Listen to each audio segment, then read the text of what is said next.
Good evening. I call to order this Board of Education regular meeting for Monday, May 9th. Everyone please rise and join for the Pledge of Allegiance. I pledge allegiance to the flag of the United States of America and to the republic for which it stands, one nation, under God, indivisible, with liberty and justice for all. Thank you. Before we move on to public comment tonight, we're going to start with some recognition of outstanding students, some CAVE and CAPS awards. So why don't we turn it over for, first of all, let me just say this. I had the pleasure, I believe I met each and every one of the students that are here tonight. I recognize that I think two of our students couldn't be here, but I'm not at all surprised of who's sitting in the audience. Just an absolute pleasure. Articulate, smart, kind, warm, and really just exemplifying leadership in young adulthood. So congratulations to you all. So very proud. And again, it was just a pleasure for me to meet them individually. Not that this isn't nice, but just to get to meet you one-on-one or one-on-four is just a unique opportunity that I get as superintendent, and my colleagues here get to meet all of you tonight. So I think what might make sense is why don't we perhaps start off with the CAPS Awards first? Make sense? And Dr. Greenwood, you ready? And we'll join down here. Myself and board chair. All right. I have Molly first. You'll have to direct us, yes. Right there. Right where Susie is. Go where Susie is. Oh, sorry. Well, that's good advice. Molly, want to come down? Molly. Molly.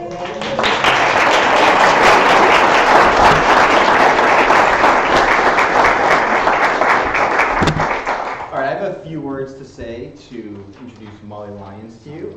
Molly is president of her senior class. She's captain of her rowing team, incredibly accomplished dancer. Her discipline, motivation, organization, and compassion have allowed her to be a role model and mentor for her peers. She has an impressive record of service, leading a charity called Dance Donations, which allows for repurposing of dance wear for those in need. She's bright, compassionate, empathic. Ooh, I know. I had to work on that. Hardworking, and just an all-around good person. That's definitely true.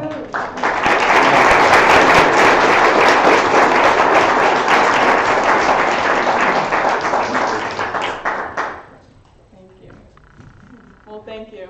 I really appreciate it. All right. Do we have, I think, Ange is not here, but I think we can. I would prefer that. Like you did. Yes, please. I just can't hand him the. No, I'll take it. I'll accept it. Okay. Our other student that's receiving the award is Ann Schumann Shuriwanshi, and he's actually the RHS student representative to the Board of Education. So most people here already know Yeah, him. so usually he's here. Almost, Yeah. I think he hasn't missed a beat. And so He has not, and oddly enough, the last week of volleyball of senior year was more attractive to him than coming here. That's hard to believe, everyone.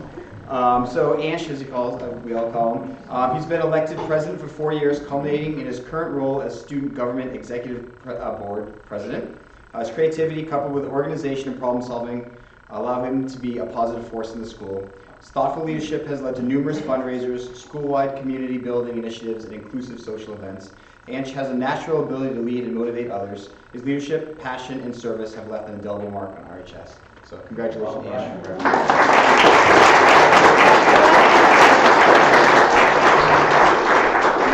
Probably already sent his certificate in the mail, but anyone who's actually spent even just a minute of time with Ange, you just know how warm and inviting he is. The other day, actually before his awards, I was coming by the high school for another reason, and he was running out from his AP exam, and he waved. He's like, hey, how are you? And you felt so connected. So just what a great kid. It's too bad he couldn't be here today. Yep. All right, thanks. All right, Ms. Fastoli, you ready? I am. This is Ms. Fastoli's first time in the real board meeting room. All right, let me see who we're starting with. Abigail? Yes. Abigail Freeman. Come on.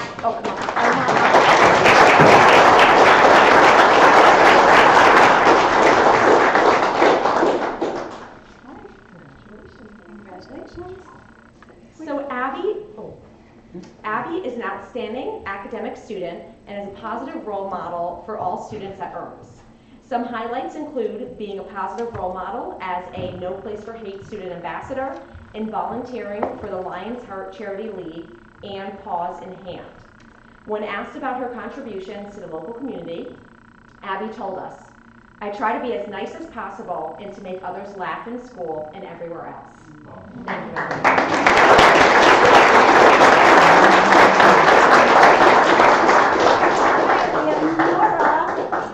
Oh. No? Jack DeMarco. Oh, Sorry. sorry. Jack DeMarco. Sorry. Jack.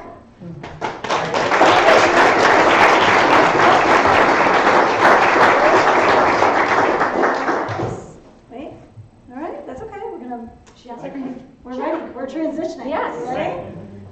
So Jack embodies what it means to be an exceptional student. He can be counted on to be an active participant, to help his neighbor, and to show kindness to both the adults and his peers in the classroom. Outside of the classroom, Jack is involved in various sports, including lacrosse, flag football, and basketball, where he is a leader, showing kindness and compassion towards others. Congratulations. All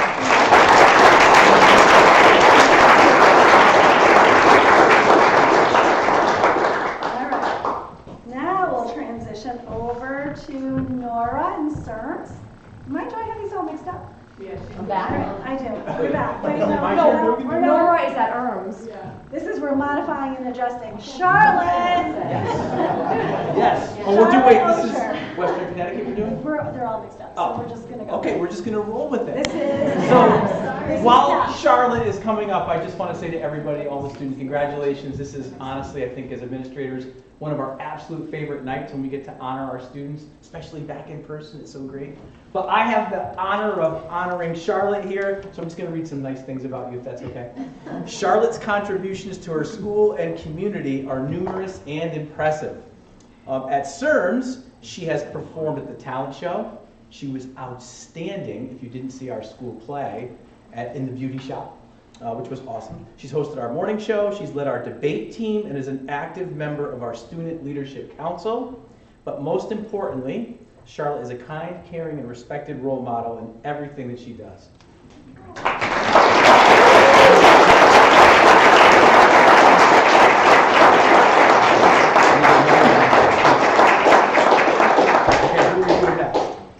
I feel like I have to do Nora. Nora! She's not my student, so I... No, you're gonna have to go. Okay. Come back up. Sorry. Yep, sorry. Because I've called Nora 5 times, so I just want to see Nora. Hey, Nora. Congratulations, Nora. So Nora possesses a quiet confidence, work ethic, and kindness unusual for her age. Nora always works hard in class, always demonstrates a passion for learning, and always does the right thing.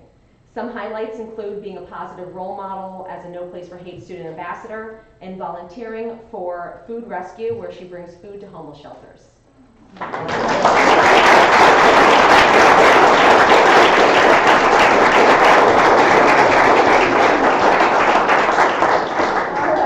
Benjamin Olsen. Okay, that would be me.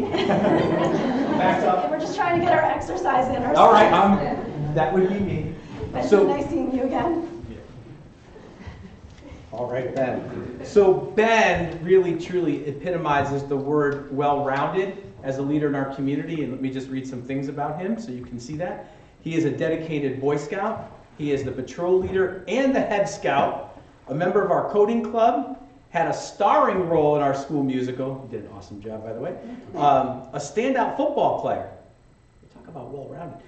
Beyond that, Ben is a humble, truly humble, kind leader who always lends a hand to anyone in need. Well deserved.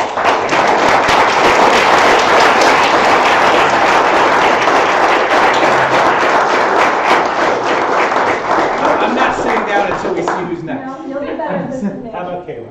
That would be me. All right. Kayla Jacobowitz, come on up. She made an entry here. And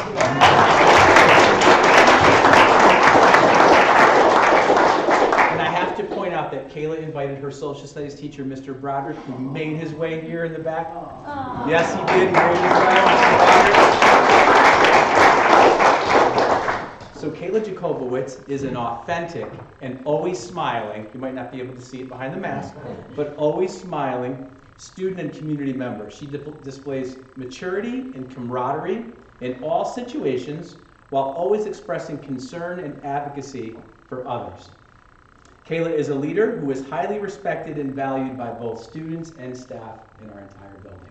Congratulations.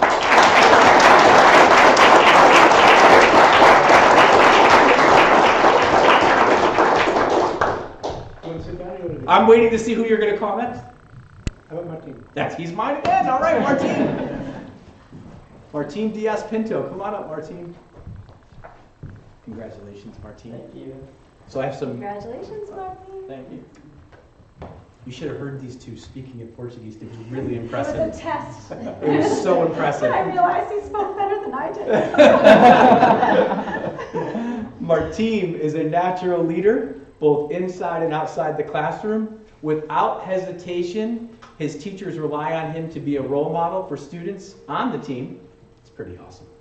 Martine is a strong academic performer while also excelling on the soccer field, where he has earned the respect as a leader both on and off the field. It's one sport I could never get the hang of, so congratulations. Thank you. Great job.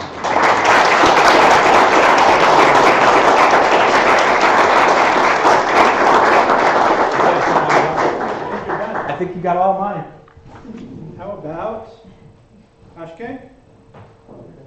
Akshay. There he is.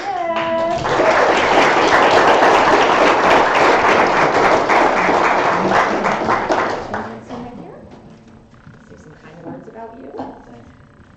So Akshay is a kind, well-rounded student who is academically and civically minded.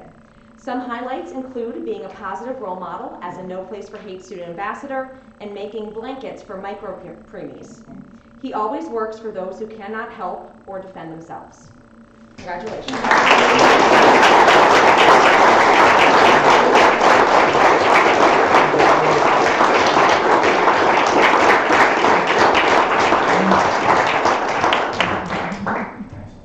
And Harsha.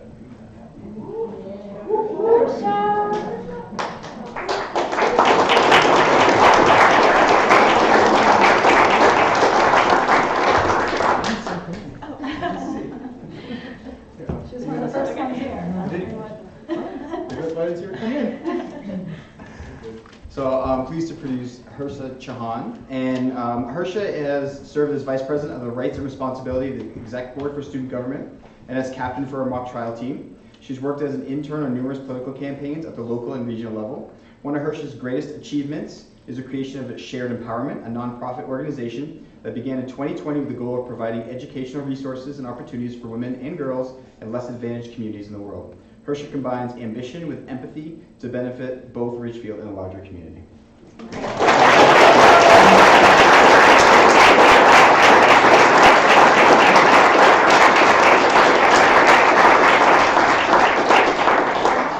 Lucas isn't here, but yes, you're right. Lucas was not able to be here tonight, but let's hear his Can we kind hear? words. Okay, I'm sorry. His certificate is in the mail. Okay, so I had two. The other is Lucas Overlook. Lucas is on the varsity lacrosse team and also chose that Yes. over being here tonight. Again, sorry. Lucas was a student leader for ADL's Names Day program and spoke at the grade level presentation. He served for many years as student ambassador for No Place for Hate. Lucas has been a vital member of the RHS student government as vice president of activities on the exec board. He's also spearheaded Tiger TV Club, bringing together his passions for sports, journalism, and Tiger Pride. He also plays varsity lacrosse. His leadership and empathy are clearly evident, and RHS is better for having him there.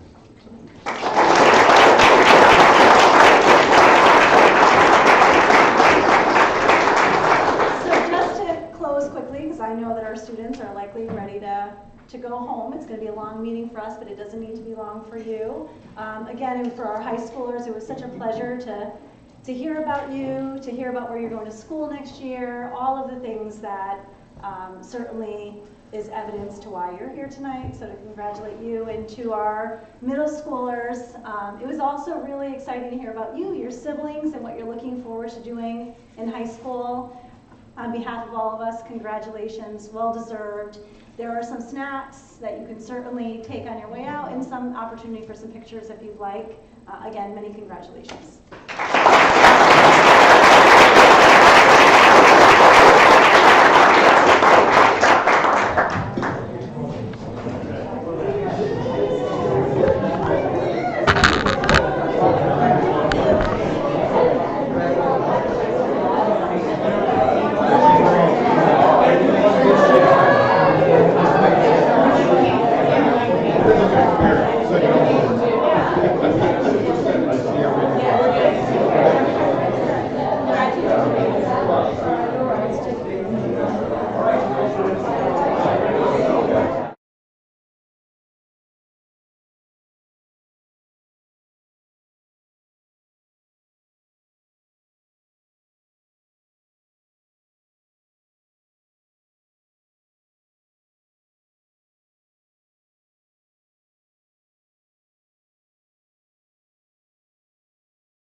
Next item on the agenda is public comment. There are not yet any signs for this public comment session.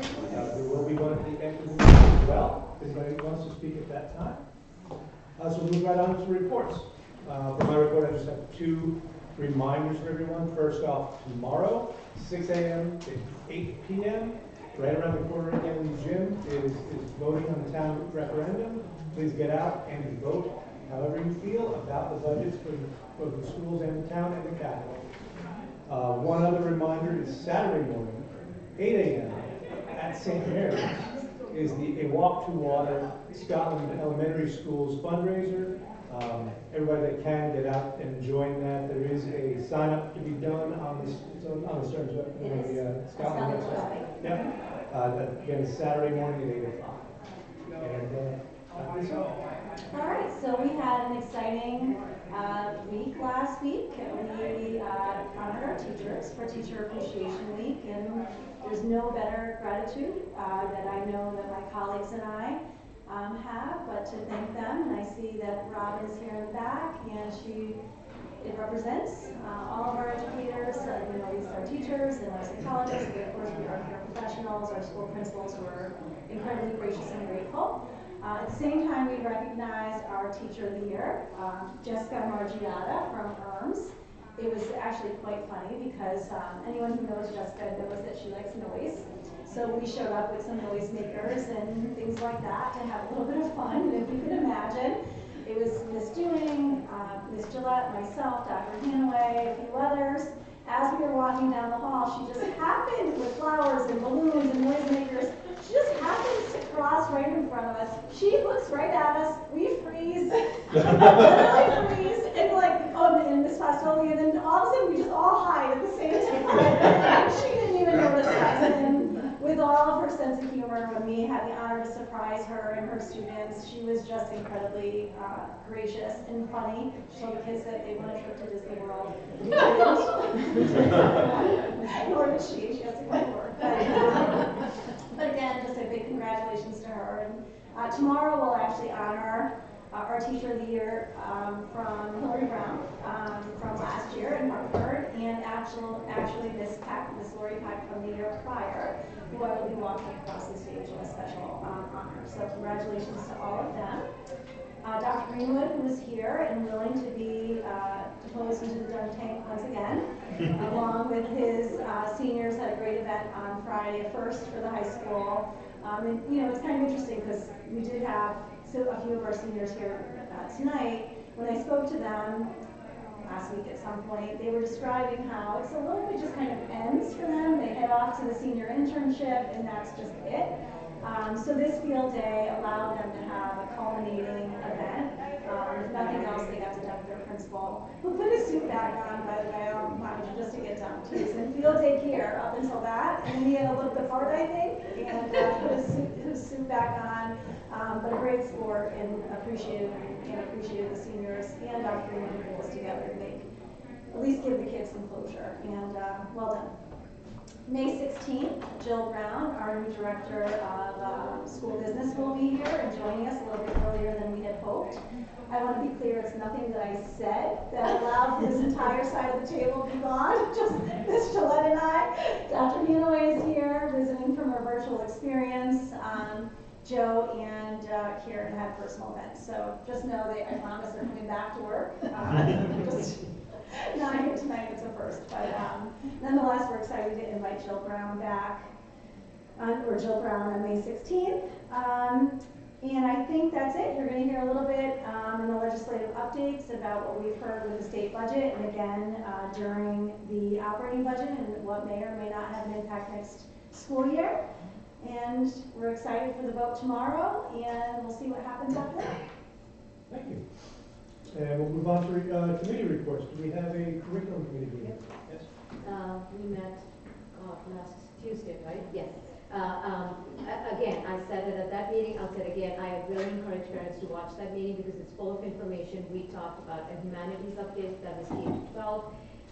We talked about partnerships with town, we talked about all the curriculum changes that are happening, and again, how this is comprehensive K-12. We talked about math again, K-12 again. We talked about the middle school math placement process, how this is evolving. It is organic in nature, so it is not that if your child's put in, it cannot be moved. And that's why I keep encouraging parents to go back and watch that meeting, because many of your concerns or if your questions will be answered there. And then we also talked about high school math placement and the pathways and how they're trying to open it up. So, you know, for parents, it's ongoing. It's not going to happen, of course, next year. But the conversations have started, so I will encourage parents to keep saying that, but it's very important that you watch that meeting because it's so much full of information. And last, I think Corey shared, which was very exciting, a 6-12 department leader retreat, which they're looking forward to. Another one, CES met last Friday. We talked about the legislative, how that's going to affect our budgets, and most of the representatives there talked about how they're concerned about the upcoming budget process and how any legislative cuts will affect students and our budget process. Thank you. Rachel, do you have that? Yeah, so I have a brief update from the Act of Connecticut Education Advisory Committee. So there are some upcoming summer opportunities. The first is the Summer Conservatory. It is the main stage musical theater intensive for incoming 7th to 12th grade students. And the second is a summer camp performance for incoming 2nd to 6th grade students. And anyone interested should check out the actofct.org website or email at education@actofct.org. Thank you. Thank you. Any other reports? I have liaison. Great. You're ready for that. Yes. So legislative liaison reports, as Dr. De Silva and Tina mentioned, the budget was passed for 2022-23 fiscal year budget. It will negatively impact Ridgefield's allocation of state funding. How much is still under analysis. There is some misinformation floating around because there's two different factors that go into the funding that RPS receives. One is the education cost sharing, which has to do with special ed. The other is a reimbursement number. Those reimbursement numbers have changed. We are in a tier of wealthy towns that will get us to 70%, and on average I think we get around 83 for certain pupils. So as cost per student, cost to educate go up, and our assessment process is in process at Ridgefield as well, so our property values may also go up. Our reimbursements from the state will go down. We are already at a deficit for these things, so we can, and I think we will go through this a little bit more in the actual numbers, but it's a 600-page document, so I personally haven't gotten through all of it, but as Tina mentioned, everyone is still trying to figure it out. Education equalization grants stayed essentially flat. There's like $100,000 difference. So as towns go up and down, the equalizer is the same. So as towns get more funding, the equalizer doesn't come to Ridgefield. So excess ECS has technically gone up at the state level by about 16 million. That will not trickle down to Ridgefield because of where we sit in the tiers. So, and that program hasn't been fully funded since, let's see, several years. I don't know exactly, but since 2016, this grant fell about $54 million despite rising sped costs overall. So, according to some statistics outside of the actual budget. So, it's already going down what the towns receive. And there will be 3 tiers of that adjusted equalization. Again, we're at the 70% level. It's much higher now, and that's being framed as we're getting more than our fair share. I would argue that we're barely getting what we need to cover the cost of students and the mandates that continue to come down and add to the various components of our budget. Some of the other key factors that we hadn't anticipated in our budget that are in here are paraeducators getting PD. That's a requirement now. There's also a requirement that there is an actual committee within the district to review PD and to include that it is culturally responsive and includes restorative practices and SEL. It's called the PD and Evaluation Committee, and it'll be selected by the representative collective bargaining units what teacher and administrators are on that committee. So that will be required. There will be required for education around self-examinations for breast and testicular cancer for students, age appropriate. There are some changes to required curriculum for things like nutrition, first aid, CPR, various social studies topics, etc. that may change some of our curriculum requirements. So we'll have additional burdens there. We have to purchase any new materials. There is some funds that are available for summer enrichment from ARPA, but it doesn't include what those actually are that I can come up with as yet. So I think we need a little bit of clarity still from our financial partners on the ECR, the reimbursement. There is some language on ECS that keeps us at the same level for 2 years, but educational cost reimbursement is not included in that. So there's a lot of complexity. The legislation is robust and repetitive in some places and non-explanatory in others. So it's a little bit of a challenge to dig through, but I think as the legislative committee continues to put these in, we're going to get more and more clarity about how much we're going to get hit between our property value assessments and this, especially over the course of the next 2 years. So, and the equalization grant starts next year, this fiscal year that we're voting on tomorrow. So there's no time to adjust it for Ridgefield. So, not great news. Thank you, Liz. Yep. Any other? Sean? Prevention Council. April 30th, we had a very successful drug take-back day, dropping off expired drugs at the police department, and a reminder that May is Mental Health Month. I know we've spoken a lot about that over the last couple of meetings, so stay tuned to their Facebook page for more information on that. Thank you, Sean. Any other liaison reports tonight? No. Okay, representatives, do we have a student representative tonight? We do. What's up? Excellent. Hello. Here, could you sit here?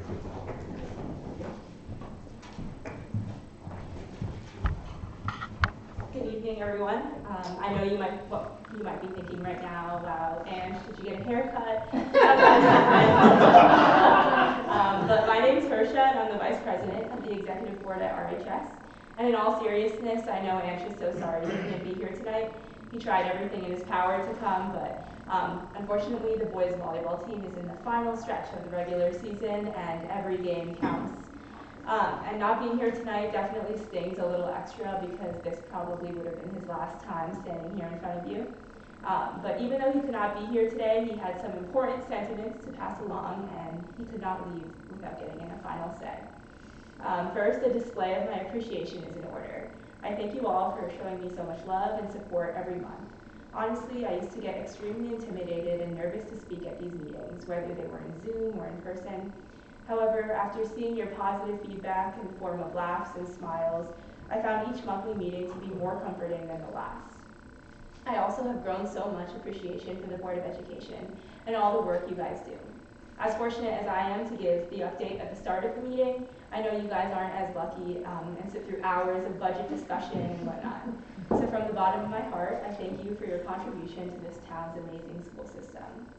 Next, I have to thank Dr. Greenwood, who upon his arrival as principal 2 years ago has been the light in a cave of darkness. Despite having to make his debut during an asynchronous school year, Dr. Greenwood worked hard to ensure that students felt proud and excited to be part of RHS. His immediate willingness to embrace change has created some long-lasting traditions at RHS, such as door decorating, cocoa and cram, and the senior field day, which I'll get more into later.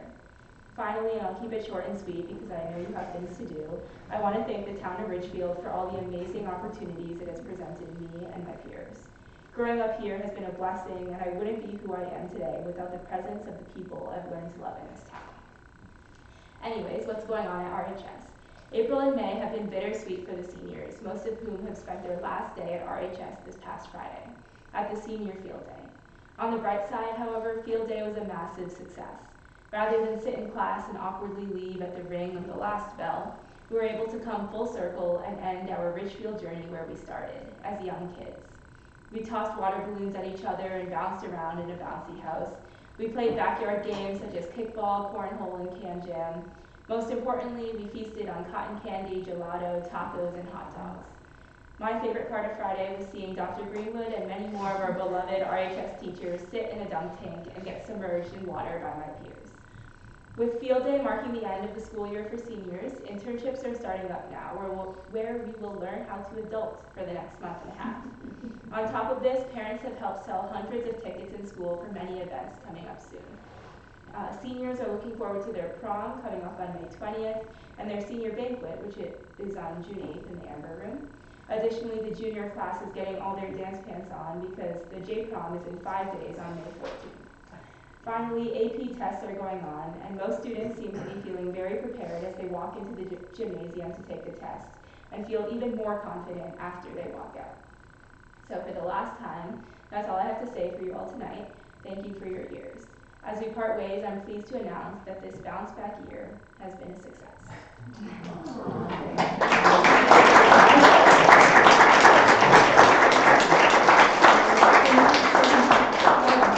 Thank you. Tough one to follow, but when you are.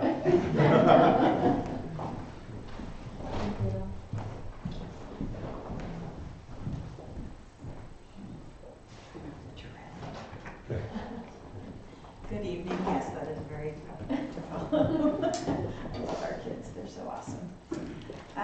So as Dr. De Silva said, we teachers enjoyed a wide variety of treats and notes and videos and cards and more last week in honor of Teacher Appreciation Week. Our PTAs, our families, and our administrators went to great lengths to let us know how grateful they are for us teachers, and we certainly surely felt the love, so we're very appreciative. Along the lines of teacher appreciation, I would like to extend a special message of gratitude and appreciation from NEAR to all of our passionate and professional educators across the spectrum of teachers, paraprofessionals, support staff, administrators, everyone. In particular, I want to give a shout out to some of our teachers who take their passion, their dedication, and their enthusiasm for our students to places outside of our classroom walls. For all the teachers who organize and participate in fundraisers, blood drives, service projects, and community events, we want to express our awe and our appreciation. Events and activities in the community like Pride in the Park, Fairfield County Summer Orchestra, Appalachia Service Project, and so many more would not happen if it weren't for our amazing educators who step in and step up. So from NEAR, we applaud you all for what you do inside and outside of our classroom spaces. Also, I would like to extend a very heartfelt congratulations to our Teacher of the Year, Mrs. Jess Margiata. Jess is an educator in my building. I know her well, and I can attest that her energy, her passion, and her demand for excellence really are boundless. This nomination is very well deserved indeed. Unfortunately, I do have a little bit less of a celebratory note that I do have to share. I really briefly just want to take a moment to express a little bit of concern over the toll that the recent increase in COVID cases is taking on our teaching staff. Teachers are continuing to navigate instructional challenges stemming from quarantines and helping students with remote access to learning. While in many ways our classrooms really do feel back to pre-pandemic days, we're just not quite exactly there yet. And along with an increase in the number of students who are testing positive, we're seeing an increase in teaching staff who are also testing positive. To my knowledge, we haven't had any issues with maintaining staffing levels in buildings, but I sincerely hope that all the stakeholders in our community will be able to work together to continue to keep our schools healthy for everyone. And finally, we have about 7 weeks left. Not that I'm counting. NEAR is really looking forward to some things we have coming up to celebrate our students as they finish exams and prepare to move on and move up to their next steps. We're planning to celebrate our colleagues who are retiring, and we're planning some celebrations just around our amazing colleagues that together we just make each other stronger. So that's where we are at this point in the year. Thank you very much. Thank you. And PTA.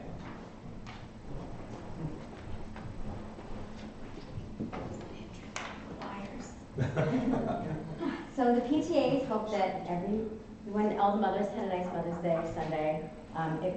We always love how Teacher Appreciation Week is followed by Mother's Day, because so many of our teachers treat our kids like they're they're parents of our children. So thank you, and thank you guys. So our PTAs have been very busy celebrating our teachers during Teacher Appreciation Week, so much so that I only have 2 updates for you today. Branchville PTA recently held their PTA-sponsored 5th grade musical, Shrek Jr., and they did a fantastic job. They celebrated Family Math Night on April 21st, where parents and students participated in various math games and activities. Eastridge PTA, they'll be having their Global Fitness Day in June, and there'll be a meet and greet with the principal and the PTA on June 8th. They have started planning for the end of the year with an 8th grade picnic and moving up ceremony, as well as an ice cream social for their teachers. I'll highlight some teacher appreciation things. I'm sure you'll hear more at the next meeting we're at. But Branchville celebrated their teachers with flowers, a food truck, personalized crafts from the kids, kudu boards, staff lounge makeover. They got them some new furniture. It's going to be all ready for next year. And Eastridge celebrated their teachers by chalking the entrance with some kind and gratitude words of gratitude for their teachers. They told them that you're all that in a bag of chips, and that they take the cake. They had Trivoli Pizza Truck come and feed the teachers, and they presented them with a slideshow. And that's all our update for tonight. Thank you. Thank you.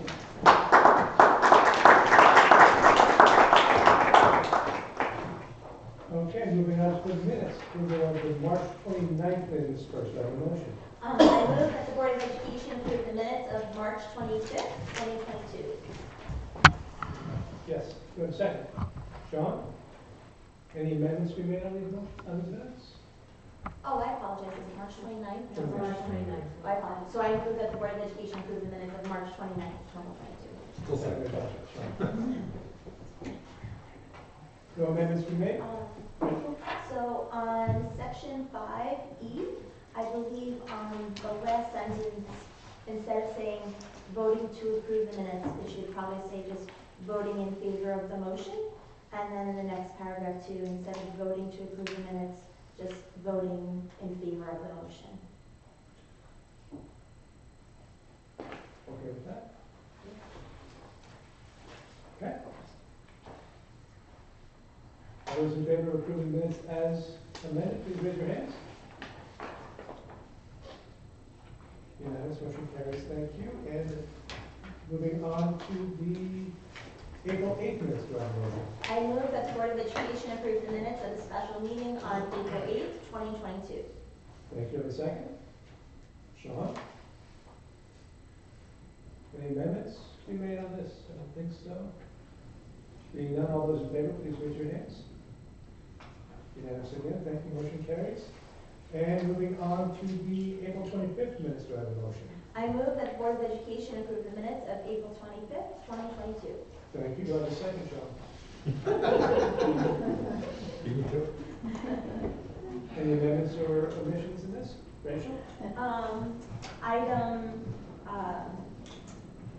7, correspondence to the board, just where it says one email from a member of the, please cross out from a member of the speaker's borough and put one email regarding curriculum.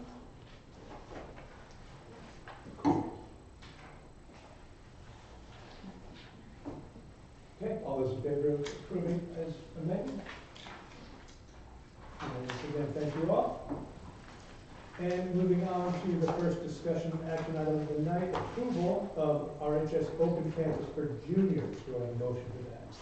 I move that the Board of Education approve the Richfield High School Open Campus proposal for juniors presented to the board on April 25th, 2022. Stressing in particular that A, open campus is a privilege that will be closely monitored, and B, appropriate measures are taken to ensure authentic documentation of parent permission and student passes. Thank you, I should have a second for that. Liz, any discussion, any open questions from last time? I think we covered all that. We certainly did. All right, all those in favor? Unanimous again, thank you all. All right. Congratulations.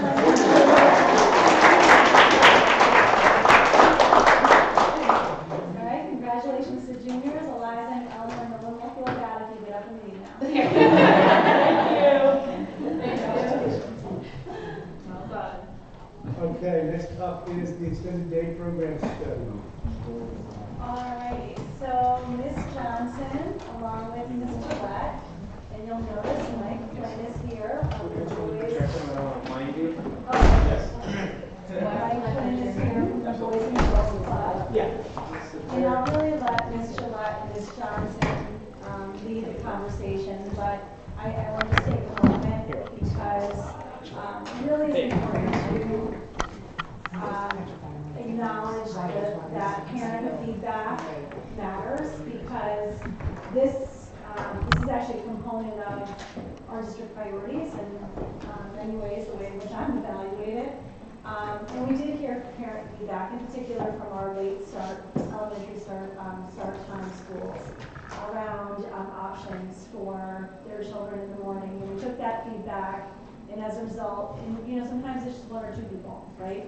But it's one or two people, and they matter, and their voice matters. And a year-long study conducted and really led by Ms. Johnson and supported by Ms. Gillette, which we'll speak to tonight. All right, so turn it over to you. All right. So, welcome, everybody. Good evening. I'd like to welcome Linda Johnson, Elementary Director. And we do have a surprise guest that we will speak to more as we go through the presentation, trying to have a bit of a reveal here. So tonight we're going to present on the Extended Day Program of Study. And this is a study that Linda Johnson and I worked on this year, and Linda did take the lead on this. This was based around the district priority to explore opportunities to support working families through either morning and or afternoon care, and then report to you our findings. And really, as Dr. De Silva was just saying, this priority came out of feedback from families, especially families of elementary students at the late start schools. And what they expressed to us was that they were having a really hard time in Richfield finding affordable, consistent, reliable, high quality child care before school. And as a working mother myself, I understand, and Linda Johnson, we both understood how important that is for our families. Next slide, please. So tonight, Ms. Johnson and I will take you through the process that we went through to study the options around this district priority. So as part of the process, we did research. We looked at towns around us. We looked at what we currently had. We worked with public and private organizations. We did a survey of our families, our current families, and their needs. And we will share with you tonight what our proposal is in response to our study, what the next steps are, and then of course we'll be open to answer any questions. So to begin with research, one of the things that families were telling us was that districts nearby, either districts who are part of our reference group or literally districts next door to us, that they had programs that we did not have, that were affordable and that were easy to access and had high quality programming. So that was where we started. We researched and talked to different organizations to see how they were making that possible. Of course, we were looking at cost, as I said. We were looking at how they were handling transportation, location, and programming. And then the other thing we had to figure out was what is currently happening in our schools. So our schools are very lucky because there are a wide variety of enrichment programs, but while they're amazing programs, they're not the consistent, everyday, at this time type of programming that our parents can rely on. So we do have a wide variety, and we could share them with you if you're interested. Many, many different opportunities for our students in our school district, both before school and after school, but it varies very much by school because a lot of times it's connected to PTA and enrichment. So it's very positive, but not exactly what our families are looking for in terms of that steady, reliable care. And then we looked to see what was available for parents in our community. And while the programming definitely is high quality, there was a cost, and a lot of times the reason the cost was so high was because of transportation. So there are certain centers where parents can drop off their students, but very often, as we heard from parents, and then when we looked at the pricing, we could see that that could be cost prohibitive. We had a few parents that told us that they were going to make a decision about the kind of work that they were going to do next year based on the availability of childcare. And I do have to add that we all know that hiring in general has been more difficult in the last year, and that really had an impact on our working families. And so finally, the next part of our research was to look to see what kind of partnerships we could establish and what was available. Ironically, we had gotten a lot of emails from private organizations who are national. So we spent some time working with them, getting proposals from them, trying to figure out what the cost would be and what they offered. And then the same thing with nonprofit organizations like the YWCA. So we looked into those partnerships, costs, and what they would be able to provide to our students. So that was really our research. But the big thing that our research was showing us was that in order for this to happen, we need a critical mass of students. Because it's very hard to talk about pricing when you don't know how many kids actually need the programming. So next slide, please. So we created a survey for all of our elementary families, and Linda Johnson is going to take us through what we learned from that survey. Great, thank you, Corey. Okay, so like Corey said, we developed a survey and sent it out to all of our families at the elementary level in March. And what you see here, it represents the total responses, 598 in all, across our 6 elementary schools. We wanted to yield a high response rate from our families, so we kept our survey fairly simple. Again, to collect broad strokes of information. And again, from what you see here, we did respond, we did receive 498 total responses, which represents 498 families. So families submitted their responses by a family. And we didn't necessarily segregate the data that I'm going to show you this evening by student or by child per family. It was just collectively by the family that completed the survey. So next, we did ask for interest need by grade level. So you see here, there is an interest, kindergarten through 5th grade. Comparatively speaking, there is fewer or less of an interest in our 5th grade. Next, we asked about interest in before school care.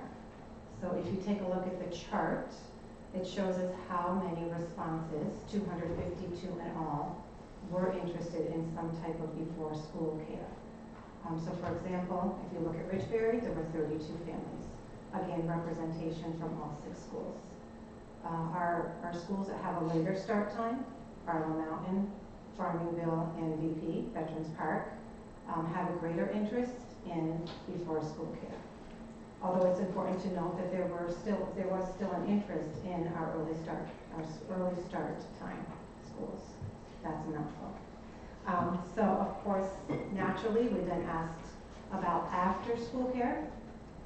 And you see there were 387 responses in all. And I'll stay with the same example. For example, Ridgeberry. Ridgeberry had 86 of those responses. And overall, you can see that the schools that start earlier have a greater interest in the after-school care. While again, the other schools did have some interest in after-school care. It is important to note that we currently do have a relationship with the Girls and Boys Club where we offer after-school programming. So there is a possibility that the responses that we received here represent some families that might already go to the club after school or to other facilities. And the same with the before school care. Some families may already be going to some type of organization for that before school care. So next we asked about willingness to commit to either an entire year or part of a year. So what Corey and I learned through our research is that most organizations do ask for some type of commitment. There's not a whole lot of drop-in or day-by-day availability for families. So we thought it was important to check in with our families around their level of commitment. So we did ask about entire year versus part year, and you can see the numbers there. And the last thing that we asked about was interest in terms of what was important when it came to programming. Everything from socialization, interaction with other children, recreation, getting our students outside. We did ask about interest in support for providing time for homework. And then we did ask about that affordability piece that Corey spoke about earlier. And you can see that there is a range from what's very important to somewhat important to not important at all, according to the responses that we received. So what we were able to conclude after looking at the results of our survey is that we do have a need, we do have an interest in our community to take a look at how we could support families with continued after-school care and start to look at what we could do to support our families in terms of before-school care. So that's where I'm going to turn it over to Corey, who's going to talk a little bit about a proposal that we put together this evening. Okay. So looking at the results from the survey, we first, like Linda said, we went back to after school and spoke to Mike Flynn at the Boys and Girls Club because he currently has a program available for after school care to all 6 of our elementary schools with transportation from their home school. So because that's already available and in place and consistent, we decided that we would focus on before school care. So there's a couple areas that we specifically looked at when we went back to the proposals that we had been given during the research phase. We looked at cost. Again, we knew this was very important to our families. And even further, we are looking for an organization that would be able to perhaps offer some scholarships or some reduced tuition for families who are able to show some type of need. Number 2, location. We know that location can be a challenge. When we talked to our building administrators and went back to some of the organizations that would work out of our schools, many predictable issues came up, and we did not feel comfortable at this time putting that kind of it is a burden on our buildings because we would be sharing space. These are outside organizations, they're not our employees, and it's a big process, and if we could find a way to provide this without making it be in our schools, especially at this point when we're dealing with many things, we wanted to do so. And also, so if it's not going to be in our schools and it's going to be in a location, we needed to find a central location in Ridgefield. The next thing, of course, we looked at was programming, because you saw that our parents really do care what their students are doing when they're receiving this care. I don't think any parent just wants daycare. They want to have some kind of programming, some kind of interactive, social, emotional support, games, STEM, fun events, fun programming, and help with all. So we look for that. Of course, another thing that's very important to us is reputation. We wanted to find a partner that had a good reputation in this community or in the nearby community. And finally, again, transportation. If this was going to be at a central location, we needed to make sure that we were able to find transportation, really at no cost, which seems like impossible, but actually we were able to find. So first of all, I'd like to announce that Linda and I proposed that we partner with the Boys and Girls Club to offer morning care for our 3 late schools starting next year. So this is Mike Flynn, CEO of the Boys and Girls Club, and he will be sitting with us during the questions and happy to answer any questions. So as much as we realized that there was a need at the early start schools as well, an interest in need, this was a place where we felt comfortable in starting a partnership. We already have an existing partnership, and we were able to find a way with the timing of the late schools to pull buses off the tiers. So it's really interesting, and again, we went through this about 100 times to make sure that it's really true. So we thought there was a unicorn there somewhere. This can't be, because the location of the Boys and Girls Club and the location of the bus depot and how they figure their routes out means that it is a very convenient location. So the 3 schools, Veterans Park, students just walk up the hill. And then all we need is a bus to go to Farmingville, which again, think about that location, very close, practically next to the bus depot, and then Barlow Mountain, which is also a very, very close school. So our proposal is to give this a try next year to support those 3 morning schools. We can talk more in detail after if you have questions. We are going to have an initial limit on how many students we can take. We're looking at starting with 225 students to begin. That's a lot still. Yeah, That's kind of awesome. it still is a lot. So if we could, next slide, please. We will offer registration this spring, and as a partner with Ridgefield Public Schools, we will help advertise, but all of the registration, information about programming will be on the Boys and Girls website. But spring registration is very important because Mike needs to make sure that he has the staffing and has the time to secure the staffing for next year. And we have an idea of how many students will actually utilize this service. So we're very excited to announce this tonight. I wish we had balloons. I feel like we should have noise makers or something.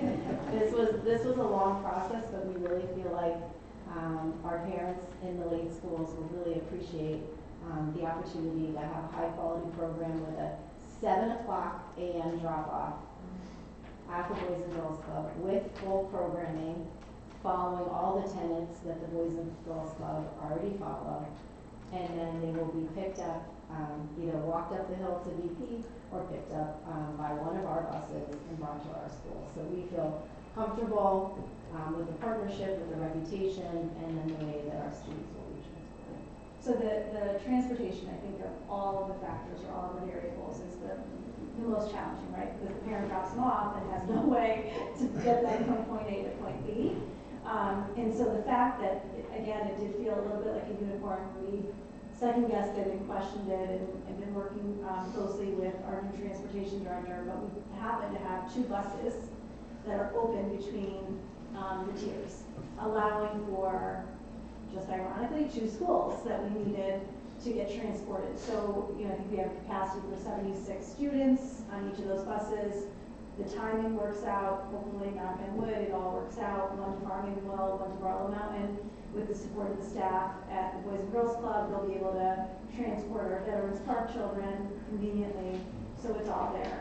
I won't logistically talk about the costs because I think I'll leave that to to the Boys and Girls Club and to Mike, but the reality is the cost. When we looked at it, half a year and a full year, I think any parent could say, yes, we can do this.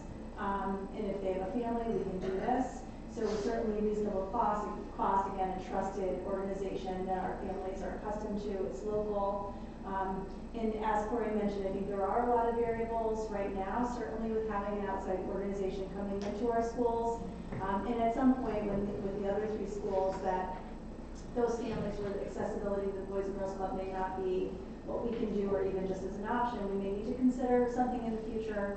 But I do think that this is a great start for the families that are most impacted with that after 9 a.m. start. And so I think we're really taking a step forward.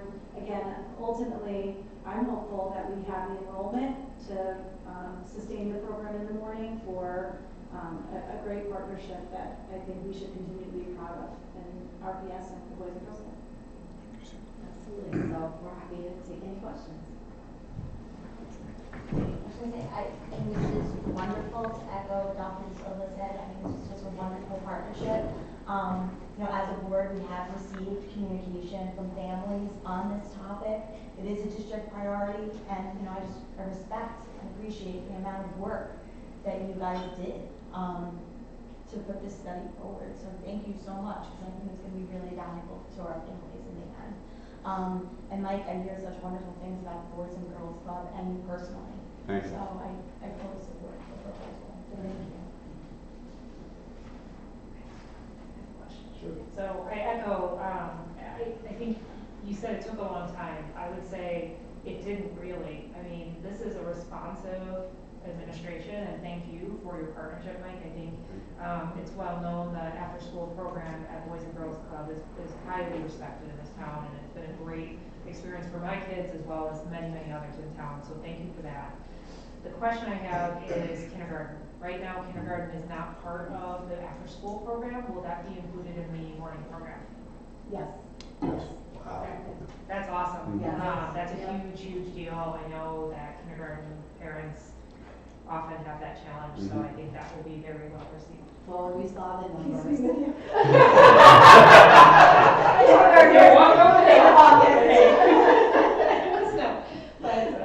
No, that was my only question. I appreciate that. Thank you for asking that, and thank you for knowing the program that well, because that is something that Linda and I did go back to Mike after our first proposal. The first proposal we got from him because we saw the numbers, and the need for kindergarten is very high. So we appreciate that they are making that adjustment, because you can't have your 3rd grader without your kindergartner. It's a package deal, so we knew that that was important for our families. So thank you to Mike for working with us on a great level. I know, Mike, we sit on different committees together, so I mean, I know all the great work you do, I know all the great work the Boys and Girls Club does, so I really appreciate this fact. I know just as you mentioned, I know PTAs have been carrying this burden, but it's on volunteer parents, right? You never know the consistency, so this has been a need for some time. So I really appreciate all the work you've done, and we're starting, this is the first step. I'm glad that we're taking these steps, I did have a question. I mean, I just saw that there is a need for after school too, especially at the early schools. So I just want to say I'm glad we're starting this, and hopefully if this is successful, we can look forward to next year and how this works out. So thank you for all the work you've done. I mean, I think it's a great start for a community. Again, I go back, I totally agree. We need something that is already established, trusted. Parents know that there's a name brand recognition automatically. There's not even a question about what Boys and Girls does. So thank you for all the work you guys have done. Thank you. So just 2 points. One of the things that, in Corey, you mentioned that which they didn't go through slide by slide because they didn't think it was important for the day to put up every organization that they researched. But it didn't just default to the Boys and Girls Club. I just want to make sure really, really clear. Through a lot of research, a lot of study, lots of different organizations within our district reference group, which is even regionally, what were other schools doing? We went from latchkey to private to nonprofit to it all. And we ended with the Boys and Girls Club because it's the absolutely right choice for our families, and everything made sense. So that really is a testament to you and your organization. The other piece is our families can't access the Boys and Girls Club after school, grades 1 and up, right?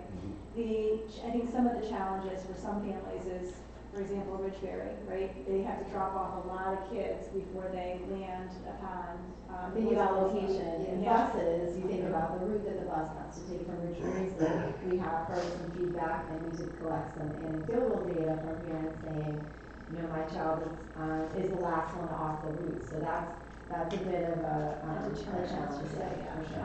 But it is available, so that's a good news, is that it is available to families. Obviously, it doesn't solve for the kindergarten piece, but, you know, there is something there, at least for your grades 1 and up, and out to have the morning care, just an added plus.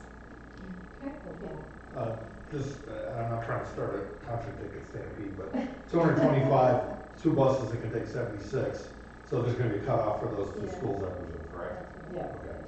Well, no, because you have, well, yes, if they all landed there, then you have VP, who's the third. Yeah, VP. bus. Yeah, they're Theoretically could be unlimited, but it's not. So right now, it looks Not like start. if the numbers play themselves out, the way in which at least the initial survey played out, it should be okay. It just depends on that number and how many kids are in the family, right? So it could have been 55 families with multiples of 4 kids, and we're in trouble. And if so, then it probably will end up being, but you also don't know how it'll end up with a full year or half a year, you know, if that works out. Yes. Can I ask a question on that? So for committed, when they commit, they will have to take the bus from the Boys and Girls Club in the morning to school. They won't also have to stop at their home every day, will they? So the parent will drop them off at the Boys and Girls Right. Club on their way to wherever, and then from the Boys and Girls Club, they go directly to school. But they won't also have a stop at their house, just in case they're home, correct? If you signed up for. The student meeting at Boys and Girls Club, does that open up a seat or? That's right, yes, they won't have 2 stops. Yeah. I don't think they do today, I don't know if they do today. I'm not actually sure I understand the question, I'm sorry. If you're signed up for before school care, and you're taking the Boys and Girls Club bus to school every day, Yes. you won't also have a bus driver going past your house that you're not there. Right. So if there's a commitment, correct, so then we would just, once we know that and we log that, then our transportation office will know not to stop, right? And I assume, but again, we can check on this, I assume that the same is for after school. I don't know that, that's why I was wondering. Because it is sometimes the after school. It's a good question. It's a good question to ask because do we want to allow for flexibility or not, right? So that's a very good question to ask, whether the bus will stop or not stop. Yeah, and the cost associated with that, right, because then you're not. What if a child can't, because they're signed up if the child is sick or they couldn't make the morning, the parent couldn't drop the child off, right? I mean, But that's like anything anymore, So, right? yeah, but then I'm sure you'll figure it out. Yeah. Those are good questions. So is this a district program or is it It is a Boys and Girls Club Boys and program Girls that Club. we are supporting, partnering, but it's Boys and Girls, not just as they know. Just the same as the afternoon. We're fortunate enough to be able to have those 2 buses in the middle of the day. Had that, in the middle of the morning between the tiers, had we not had that, unfortunately, this would not be an option for us. But we will. We want to be sure that families know about this option. So we will be forwarding that information, letting families know where to register, and then it's to Mike and the kindergartners to Go from there. So I had been planning on asking whether or not, if you sign up for this, is it a commitment for all 5 days? Or can you just do 3 for parents who just work part-time and might only need 3 days a week? And then that would also make me wonder about the bus on the days when they're not using it. So if you're doing this, you have to sign up and use it for all 5 days, because if you don't, you might not have a bus. Well, you'll always have a bus because we're obligated. It goes back to the age-old question that we've had over time. But it's no different really than a child being absent. We have children on a route. So if we know that your child is going to the Boys and Girls Club Monday, Wednesday, Friday, you might have to commit, I'm assuming, I think you have to commit either part of the year or full year. There's an commitment for days, but so you committed, let's say, for the full year, but you know that you're working part-time, so yes, you're paying for the extra 2 days, but you're not sending your child on to the Boys and Girls Club Tuesday, Thursday. The bus would just go to your home on Tuesday, Thursday. Once we know that, we route in that way. And we also put it in school dismissal manager so people are aware of all that kind of thing, but we would just not stop there. No different than another child that moves in and all of a sudden has to be added to a route, or they're on the route, we just. Well, we would stop their students standing out in the driveway on Wednesday, which is supposed to be a place to go. Yes, correct, right. And I think important, as we research different programs, parents have expressed in the anecdotes a need for a drop-off. Some days in, some days out, but that is really hard for a business to run. So really it's not, if we allowed this day, that day, this day, that day, and I'm sure that's not how the after school works, it's just too complicated at Tetris to make sure that you're actually getting enough students and able to afford the coverage. So that actually is not an option. It's really an all-in or not at all, because the schools do have a variety of enrichment programs. So if you wanted a couple days here or there probably are some things being offered at the elementary school before school, but the regular, dependable every day is what this program's offering.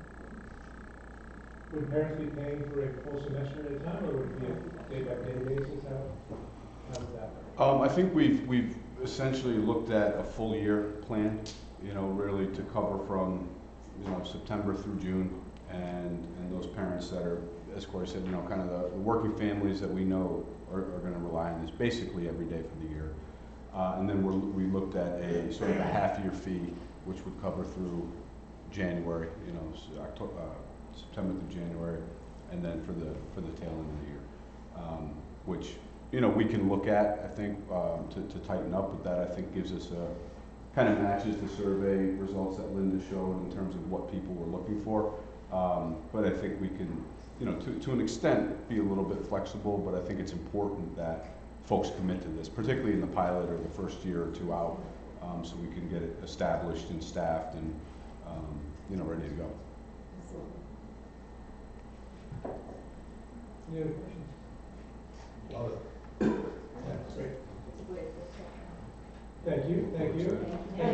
Thank you, everybody. I just want to say from the club, on behalf of the club, we really appreciate the leadership here. I think we take a lot of pride in being a partner with RPS, and it means a lot to us to have these opportunities, and really excited. But I just want to say thank you from all of us throughout the organization, because we take a lot of pride in what we've been able to build, and having the public schools as our partner really adds a tremendous amount of credibility, and it's where we want to line up. So very excited for the opportunity.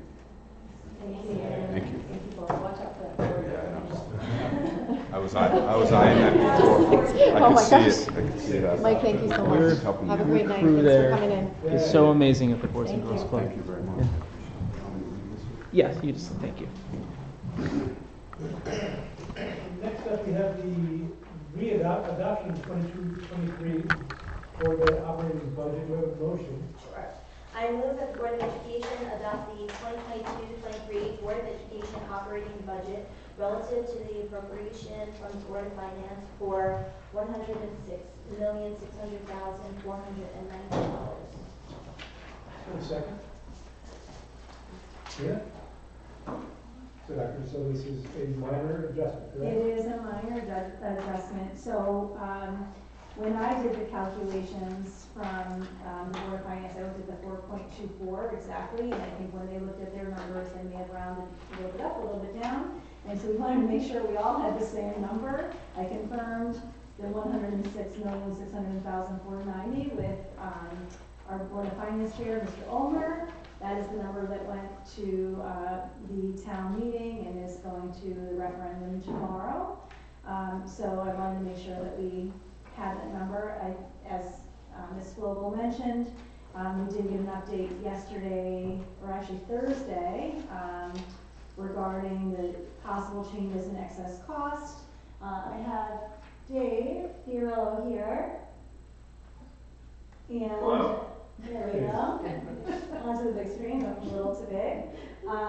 Because there was a little bit of back and forth, which caused a little bit of confusion. Dave, do you want to maybe speak to that a little bit and provide the board and the public with an update? I'd be happy to. It was a short session this year, and as you know, these things move very quickly, kind of at the last minute. I think it was late Thursday night, we got some information from our lobbyists that they changed the excess cost calculation for, and put it on a tiered districts list.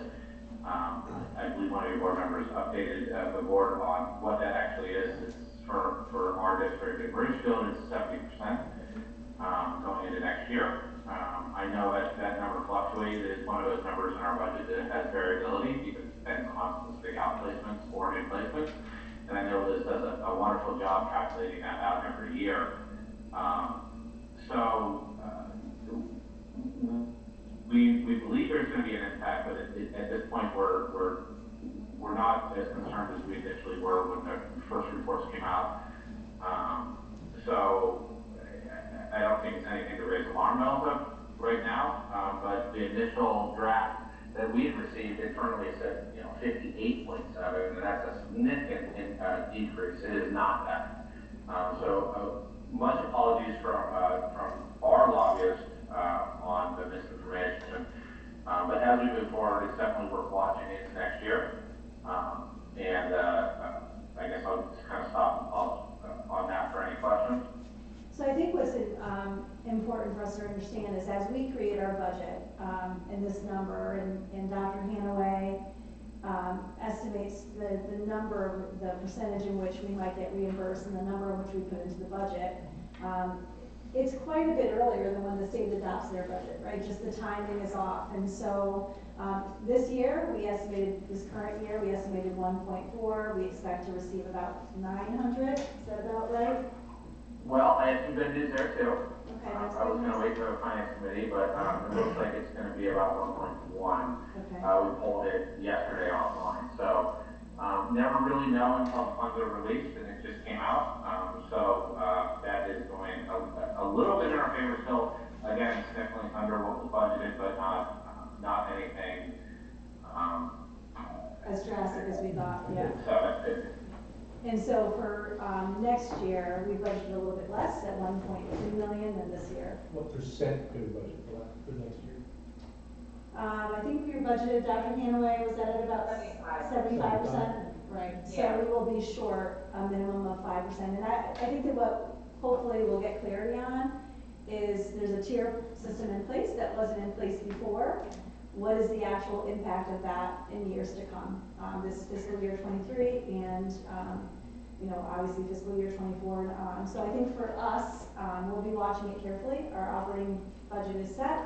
Should things go in our favor tomorrow, we will have to make adjustments somewhere in the budget, just as we're making this current year.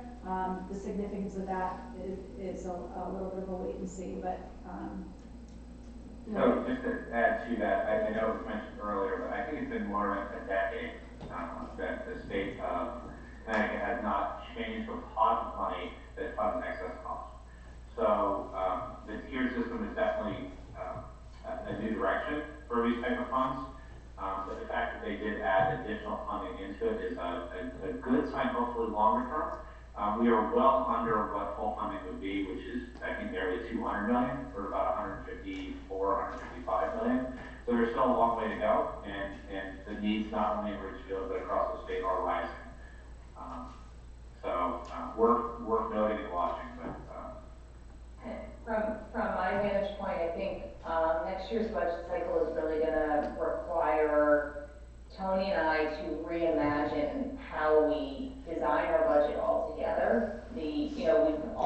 Everybody in the state has kind of been following the same playbook with designing their special education budgets as it relates to excess costs, and I think that I fear at least this is the beginning of a real shift, in even more so than we've been trickling down a percentage, right? 1%, 2%, 3%, but I'm afraid of a cliff, and I don't want to wait for the cliff. So I do think that as we design the budget for next year, we're going to strategically, I'm not sure off the top of my head at this moment, but have to take a very different approach.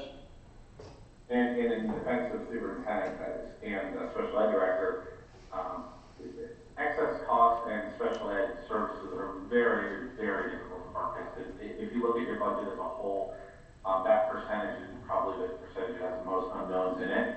Just because we're building this, here we are in May, but the budget was being built in January and February, and we're not really going to implement this until next year. So it might be a year before we know what services are actually needed in some cases. So unlike other things like teacher positions or whatnot. So it is difficult to forecast, but I know they they work very hard and do a very good job. So I just want to provide further context on the operating budget because it's likely that we'll have to make some adjustments. Anybody else have questions? I just have a comment, you know, maybe for a possible summer retreat topic, we could talk about advocating at the state level as a board, the 9 of us, and what we could do, whether that's talking with other DIRG 8 districts and seeing how they're affected, because I think our voices collaboratively as a whole, the more we have to speak up, the more we, you know, be received. I think writing a letter, unfortunately, at this point, is not going to do much. We have to be loud about it to protect our district, because it's going to fall to the taxpayer eventually. I know this has been asked for, I don't know, forever. You know, I'd love to see an itemized list of all of our mandates and what every one of those costs, because I gotta believe that we're getting a lot less back than we're putting into this whole thing. And at some point, we gotta just say enough with the mandates. We're kind of done. We're gonna do our own thing with our own budget. We'll probably save money by doing that. That's a hypothesis. But, you know, we're down, we're $200,000 to $300,000 this year on our budget. Next year's gonna get uglier, and it's gonna proceed from there. We gotta take action eventually. You know, we're sending $130 million in income tax to the state. We're getting back nothing. Literally, it's around here. It's sad. And it's because we're supposedly a rich district, but you know, we're putting up, but we're not getting anything in return. I concur. I mean, if you look at the, you know, of the overall budget that's outlined in here just for the Department of Education, you know, the state is spending $53 million on the chef transportation and non-chef transportation. If you're not familiar, it's a lawsuit that has been going on for years in Hartford area, and another $10 million on non-chef. And so you got $64 million of partially our money that's going to a Hartford issue of district, and I'm not going to get into the chef deal because it's not relevant, but that's $65 million right there. That's a huge, huge amount of dollars going to something that would never trickle into Ridgefield, and I think we do need a real strong conversation about what. You know, Hartford, Bridgeport, Waterbury, they get 80+% of their school budget paid for by the state. Exactly. We get less than 1% paid for by the state. Yeah. Sure. So at some point, something's got to give, and we have to have the data to know what that is, and that's why I'm asking. And I know it's been decades, people have been asking for that, and they always get poo-pooed about it, but we need to know what all the mandates actually cost. Yep, because there's more coming, and even in this, there are more coming. So. Just one last point, just to what you brought up, Rachel, in terms of advocacy. I think that as many opportunities as we can to attend our legislative breakfasts and speak to our representatives and quite frankly others about the issues that are facing our communities. They're different. I understand that and I recognize that, but there's still challenges. There's many, many layers to our community. When they come. What's that? When they come, when our local legislators come. Yes, Right. absolutely. Any other questions? All those in favor of approving the motion to adopt the 2022-23 budget as amended? Motion carries unanimous. Thank you. And moving on to second reading policies. Starting with policy 5125.1, do I have a motion? Yes, so I move that the Board of Education approve policy 5125.1, student privacy, PPRA. Everybody comfortable with the amendments that were made? Yes?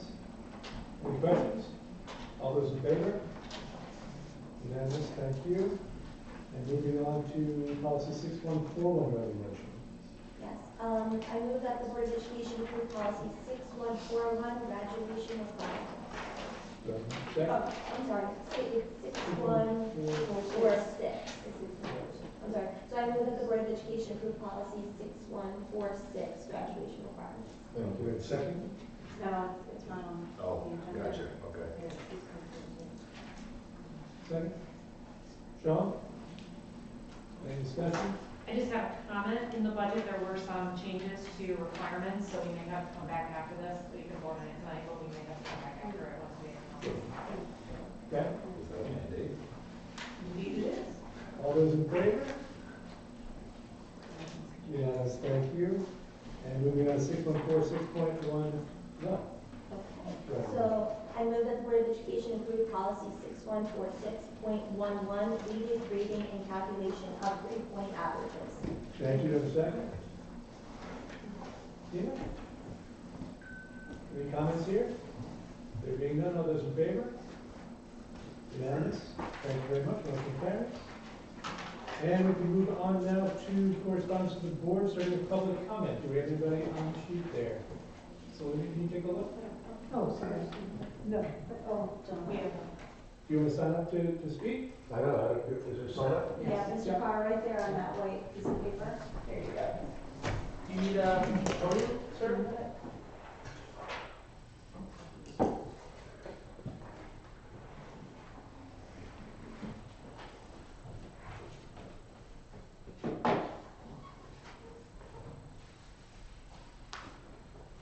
Mr. Carr, would you like a Would you like a podium? podium, or would you like to sit? No, I'm fine, I don't. I just want to echo what Mr. Can you start with McAvoy. your name and your address? Kurt Carr, I'm 62 Prospect Ridge. Anyway, I just want to echo what Mr. McAvoy and Ms. Vogel said. Prepared a couple of words. One is, I'm just a little confused about the $1 million in education cost sharing grants. When I look at the town's CAFR, comprehensive finances, it shows about $500 and something thousand the last couple of years. And when I look at the state, it's about 600 and something thousand. It's nowhere close to $1 million that I found. If that's the number, I'm just not seeing it anyplace. And so, anyway, the point of this is that statewide, the state provides about $3,900 per student statewide. We get about $141 per student. I mean, that's a huge deficit. And I understand we're a rich town, and that means that that $130 million is the right number. We're paying about $12,000 a year for each of our taxpayers, about 10,000, a little over 10,000 taxpayers. So I guess my point is, I hear we have a lobbyist for the first time. I realized we had one. But somebody needs to say, ouch. It's just ouch. Somebody, when I see numbers like this, and I understand this is a rich town. I understand that we, pay more and get less. That's fine.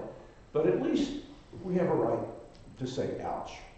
So I'm here to say, please, if you need help saying ouch, I'll certainly say ouch. And I think if you want others to say ouch, so you're not doing it on your own, I think the PTA and others should be joining in and saying ouch with you. So anyway, thank you. Thank you.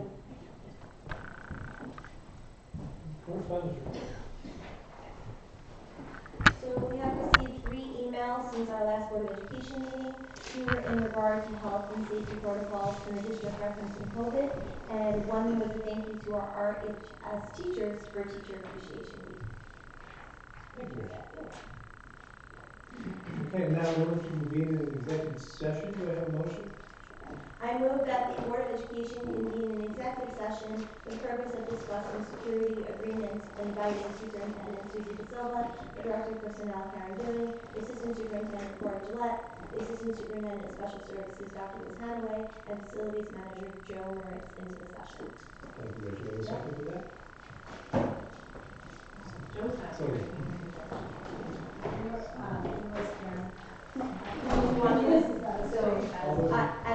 As amended without Joe Moritz and Karen Dewey. And seconded by Serena. All those in favor of moving into executive session? Thank you. Okay, we'll now move into